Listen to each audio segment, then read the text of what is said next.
It seems that the West and NATO is hoping some sort of stalemate in Ukraine because it seems the end game for them would be stalemate in Ukraine, that Russia would suffer forever. Do you see that coming to Ukraine? If you're a boxer and you're in the ring with Mike Tyson during his prime, I'm sure sometime around the third round, maybe a minute into the third round, as Tyson's picking you apart, punching you, you're sitting there saying, oh, I hope this round ends. I hope for a stalemate. I hope for some. No, you're going to get knocked out. You're in the ring with Mike Tyson. And Mike Tyson's beating the crap out of you. He just spent 2 rounds studying, learning you. Now he's bringing the pain. Ukraine's in the ring with Mike Tyson, and they're feeling the pain.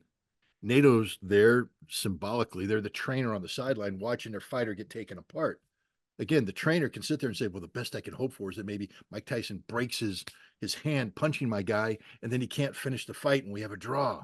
That ain't going to happen. Mike Tyson's going to knock your boy out. Your boy's getting knocked out as you speak. There will be no draw. For all the people that are hoping for a draw, do you really think that's a draw? Do you think Russia's ever been willing to accept a draw? No. This war ends when Russia determines the war is over. And I'm telling you right now, increasingly the signs are this war will not end until Odessa is Russian, Mykolaiv is Russian, Dnipropetrovsk is Russian, Kharkov is Russian, maybe more if Ukraine wants to continue this insanity. Ukraine's going to lose easily 20% more of its of its territory and the population that resides there because they're listening to their NATO trainer who told them to get back into the ring. When it comes to the mercenaries, how much they have influenced this conflict in Ukraine? What was the outcome for the West? Look, is there anything good coming out of it? Yeah, dead mercenaries. Dead mercenaries are always a good thing. I hate to be callous that way, but a mercenary is the scum of the earth. You're being paid to kill somebody not in support of your nation. Don't tell me about the cause. If it was about the cause, you'd volunteer. But you're taking money to go and kill Russians in this case. So you're the scum of the earth. You stand for nothing. You don't stand for America. Take the damn flag off your shoulders. Stop pretending that you're American. Burn your passport because you're the scum of the earth. You take money to kill people. Okay, you're a murderer. That's it. Just a murderous scum. So what good comes out of mercenaries going to Ukraine? That they die. That's what's good about it. And hopefully they die in large numbers, huge quantities. But this isn't a cause like we saw with the Abraham Lincoln Brigade during the Spanish Civil War, where Americans went over to fight for a cause they believed in. What is the Ukrainian cause?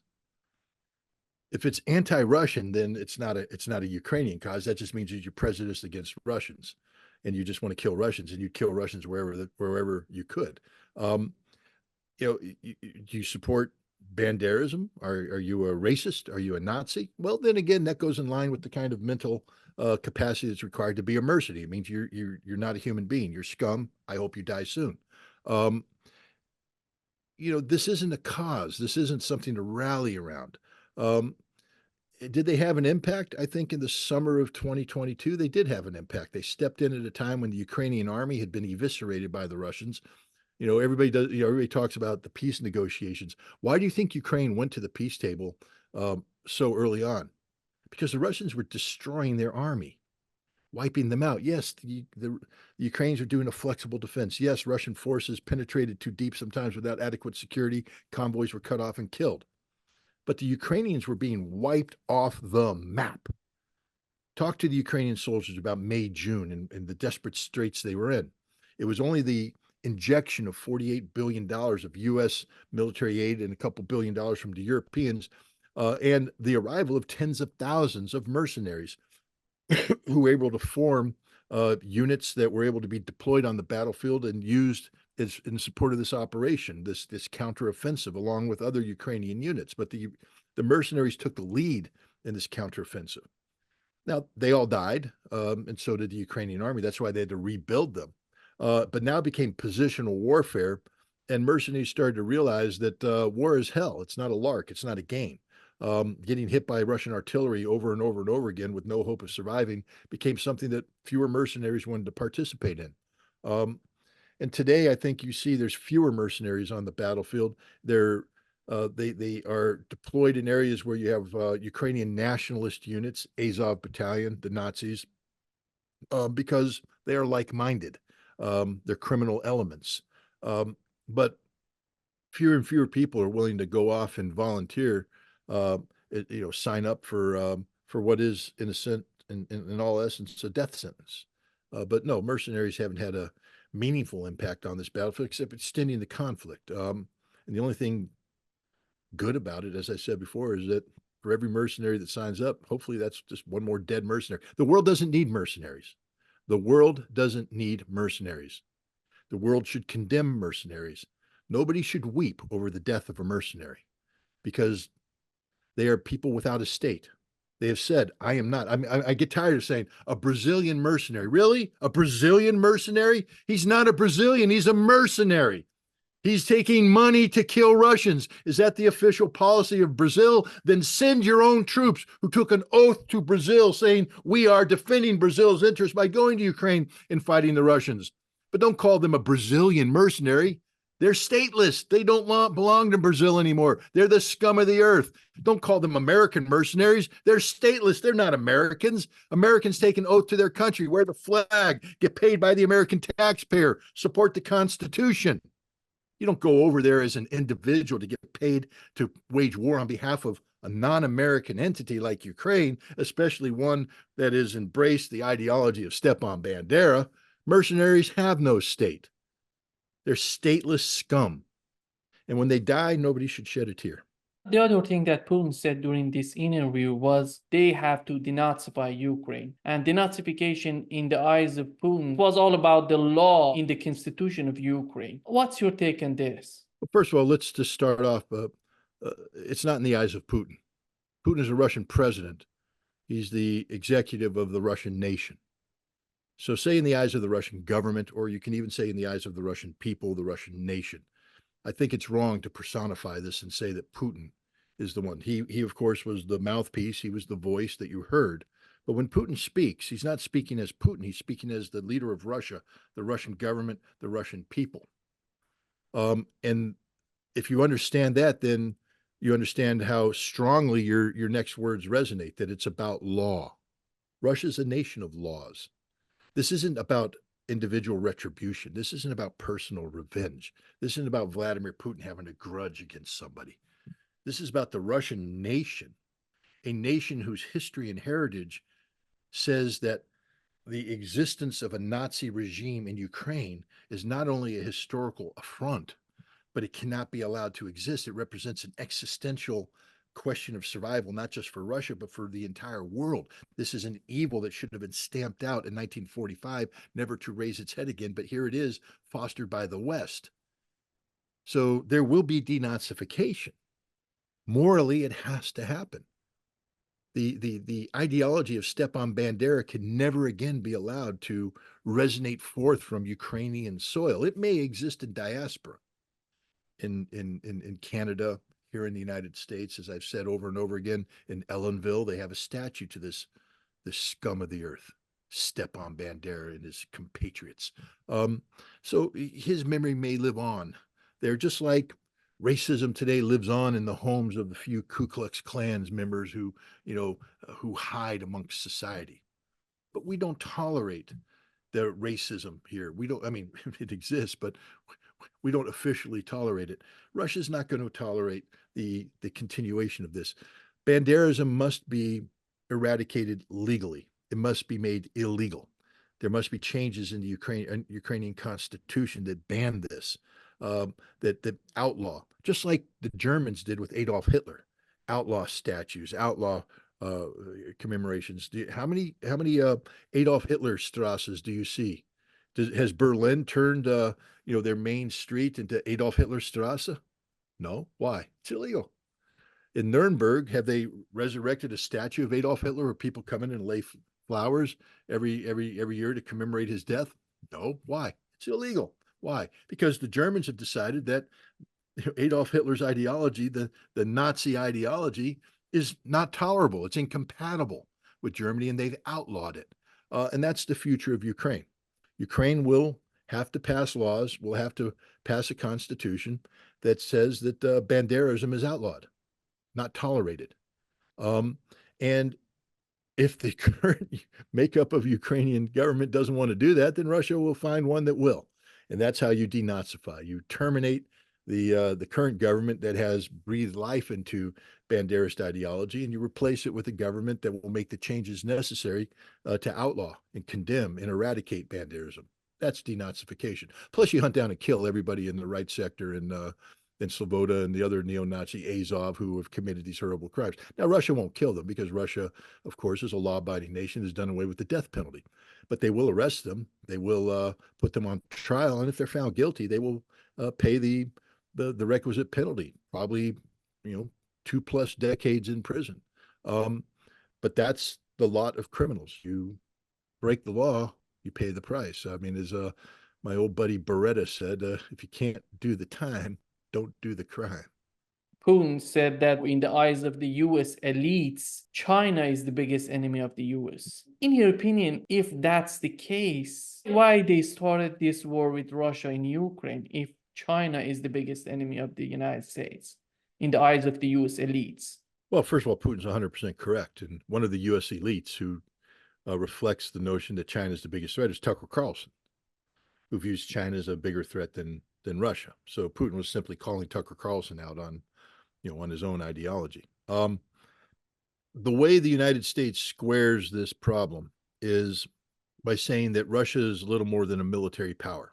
That when you eliminate the Russian army and you stop focusing on Russian nuclear weapons, there is no Russia from the standpoint of these American experts. It's, as they said, a gas station masquerading as a nation.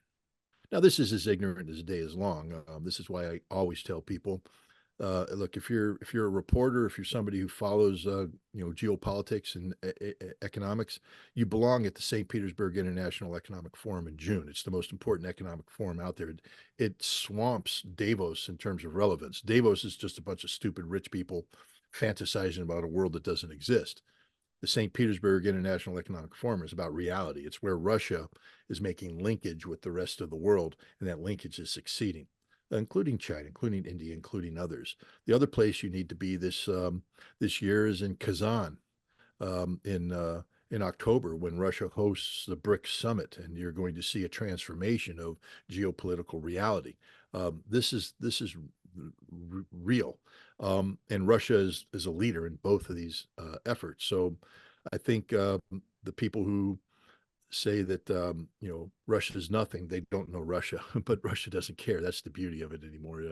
Russia's going to hold the St. Petersburg International Economic Forum, and with or without you, and the BRICS summit's going to happen with or without the West, and it's going to be a success regardless of what the West does. But the West dismisses Russia, and they focus on China because they focus on China's growing economic clout. The West doesn't talk about a military confrontation with China. They talk about this economic conflict, and they don't like to say that we're against China. We just want to de-risk ourselves. We don't want to be prisoner to Chinese-controlled supply chains, et cetera. But we don't have a counter strategy. One thing I point out about China is that they've had, since I think around 2013, something called the Belts and Roads Initiative, where they've poured in $7 to $10 trillion. That's with a T, $1 trillion into global infrastructure development. The United States, in comparison, has no counterpart. And what we've tried to produce, we measure in terms of hundreds of billions of dollars, but it doesn't come close to what the Chinese have done. We are so far behind the power curve on this one, it's not funny. We can't catch up. So what we try to do, and we also recognize that if Russia and China make common cause economically, that we're sort of in a bind. So we're trying to drive a divide between Russia and China. And in some ways, you could see that Tucker Carlson was trying to do that as well, trying to promote to Putin the idea that China was a problem, something to be feared. And Putin countered that by saying, no, we don't buy into that. China's our neighbor. You don't get to pick your neighbors. So China's a reality that we have to live with and prosper with. And so we do that. You don't need, it doesn't take a rocket scientist to point out the differences between Russia and China. But what Russia and China have decided is to not allow those differences to serve as an entree for people who want to pry them apart. They're coming together largely because of the policies of the West. But the West, we were arrogant, and after the collapse of the Soviet Union, to say that we were the world's sole remaining superpower, that there was no power capable of standing up to us militarily. So we just assumed military supremacy, and we viewed every other problem as being economic and economically related geopolitical problems. So we discounted the potential of somebody standing up militarily. Russia has surprised everybody by what's happened in the last 2 years. It's causing the West to realize that this gas station disguised as a nation that has this very large and capable military, has to be considered. But one of the ways they're trying to focus on Russia right now is to drive a wedge between Russia and China. And Tucker Carlson was trying to do that, and you see everybody in the West is trying to do that today as well. But it's not going to work. BRICS, spell it out, baby. Brazil, Russia, India, China, South Africa. Now we can add Egypt. We can add Iran, Saudi Arabia, Ethiopia, United Arab Emirates. You know what's not in there? Europe or the United States. They're not part of BRICS. Maybe they will be in the future, but not now, because BRICS is the counter to the G7, to NATO, to an American unipolar world. How do you see this war in Ukraine influencing the China's point of view on the geopolitical issues? Because they cut a deal between Iran and Saudi Arabia. It worked out for them in terms of this conflict in the Black Sea. China before that was mostly focused on their economy. Right now, it seems that they're changing their attitude. Do you see these changing coming for China more and more? Well, I do see China trying to capitalize on its economic strengths, to become a more relevant player in terms of geopolitics, global geopolitics. What China's not going to do is replace the United States as a military hegemon. You're not going to see Chinese fleets sailing around the world threatening to bomb people. China's about economic development, about good relations, normalized relations within the framework of law. I see China stepping in more and more to play this role. It's a natural role for China to play. What they did with Saudi Arabia and Iran was very forward-looking, and not only in terms of the Middle East, but in terms of again, let's just look at the expanded BRICS. I think if we say that the world right now, the global economic engine is fueled by oil and gas, and it is. Let's look at the new BRICS. Russia, one of the largest oil producers in the world. Saudi Arabia, Iran, United Arab Emirates, large oil producers. India, China, huge oil consumers. Brazil and South Africa, Ethiopia, developing nations that need access, to energy. This is a relationship that becomes it's self-contained, it's self-sustainable. It doesn't need the United States, it doesn't need Europe, and it's going to expand in that way too. You're going to attach people that consume energy, produce energy, and you have this symbiosis taking place. It's a beautiful thing to behold, especially if you're against American hegemony. You look at the American imperialists going, we don't like this because the world is developing and growing in a way that doesn't involve us. We're not in control. We're not profiting from this. And China is taking the lead in that. I think that's China's role. I don't think you can set an international table and not invite China. And look, that's what the United States has tried to do in the Pacific. If you look at the Trans-Pacific Partnership that failed, Donald Trump pulled out of it. It was all about setting an international table in the Pacific, but excluding China. It didn't work.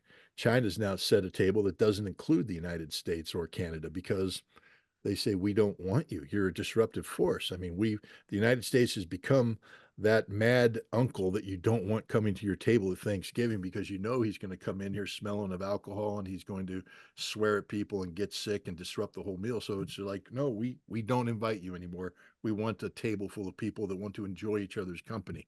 When the United States learns how to clean up and behave, maybe they'll invite us to the table. But until then, we're just going to be on the outside, being that relative that everybody's ashamed of, because there's a lot to be ashamed of the United States today and how we behave on the global stage. There is a moment in this interview, he's asking about BRICS and G7, who's in favor of BRICS, who's in favor of G7, and Putin comes to a conclusion that these are something like two parts of the human brain. Despite all of their differences, they have to work with each other to have a better future, to have a prosperous future. Do you see this coming to the US foreign policy? Is there any hope that they're changing their policy, considering cooperation and compromise? No, there's no hope for the United States in the near future. We have a certain political and economic elite that are tied to the past. They don't want to divorce themselves from the past. In order to get to that point, you have to have people willing to cut ties with the past, to say that we're no longer going to behave as if we are the global hegemon. We have to recognize, the new reality, and we have to adapt to this new reality. Right now, we don't have people that are capable of doing that, especially here in a presidential election cycle. You know, Joe Biden can't say everything I've stood for my entire life is wrong. Therefore, trust me to lead us into this bold new future where America is no longer the dominant power, that we're going to have to sit down and treat people as equals. You remember, we live in an America that still is overwhelmingly imbued with the USA, chest thumping, we're number one attitude. And I'm proud to be an American. I love being an American. I wouldn't want to be anything else besides an American. But I've also traveled the world enough to know that we're not number one. Especially, think of the arrogance of that. I mean, you live in Brazil right now. Could you imagine if I came to Brazil and came off the airplane, every Brazilian I ran to, I went, USA, baby, number one, Brazil, quaint little country. Thank you very much. How are you little Brazilian people doing? The Brazilian people are going to go, you're an asshole, which is right. Well, that's how America relates with the world right now. We don't treat anybody with respect. When we get off the airplane, we're expecting everybody to bow before us and treat us as the Americans, the exceptional nation, the indispensable nation. But I would imagine that Brazilians can go to sleep at night, not losing too much sleep worrying about America. I think Brazil's a big country. They have their own problems. They have their own issues. And I don't think that the last thought for each Brazilian before the lights go out is, what does America think about us? I don't think Brazil really cares about America. I think the rest of the world is like that as well. Now, if America wants to interact with Brazil, maybe the Brazilians can go to bed at night saying, wow, I wonder what the Americans want to talk about. I look forward to that conversation. But then they move on to the rest of America. The world doesn't gravitate around America. We're not the center of gravity around which everything, we're not the sun around which everything rotates. We're part of the people that rotate around this center of gravity called humanity. We're one of humanity. And until we recognize that, our policies won't reflect anything. We're going to be continued to be trapped in the policies of the past. We have to purge from existence, and I don't mean violently, I'm just talking about politically, everybody who's linked to past practices, because past practices are founded in arrogance, and America has to stop being arrogant. We have to start being, pragmatic, realistic. We need to understand our proper role. It's not a diminished role. It doesn't mean that we're a small nation. We're a great nation, and we deserve a seat at the table. But we come to the table as equals, not as the superior power. We don't get to dictate outcomes. We have to negotiate and engage in dialogue to get consensus-driven outcomes. We don't have political leadership capable of doing that right now, and we don't have anybody on the horizon capable of doing that. It's going to be a decades-long process before America is able to fundamentally reshape its foreign policy.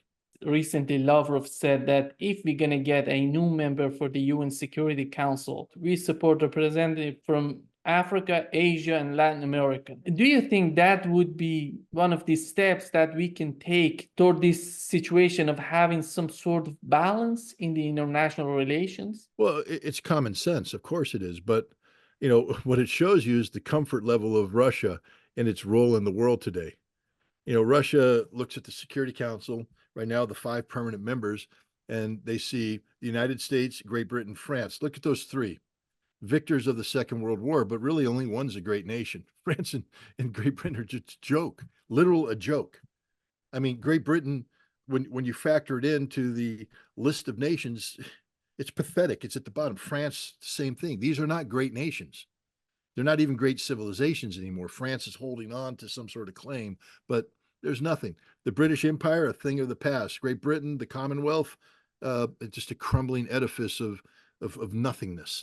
Um, then you have Russia and China, and they're looking at each other going, "We're doing okay.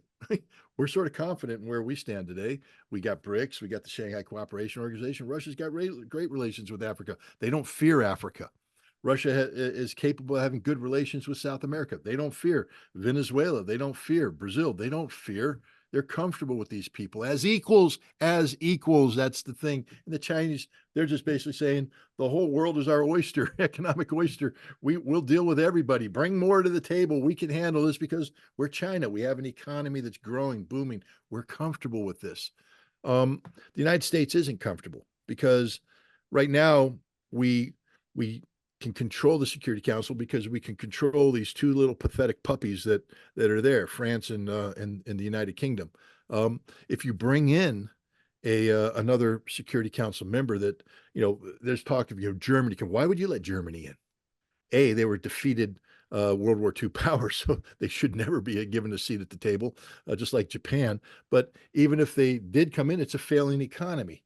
Why not bring in a thriving economy, a growing economy? Again, South Africa, it's got a seat at the table in BRICS. Make South Africa a permanent Security Council member. That would be nice. In Asia, you can, there's a lot of candidates. India, they're a power.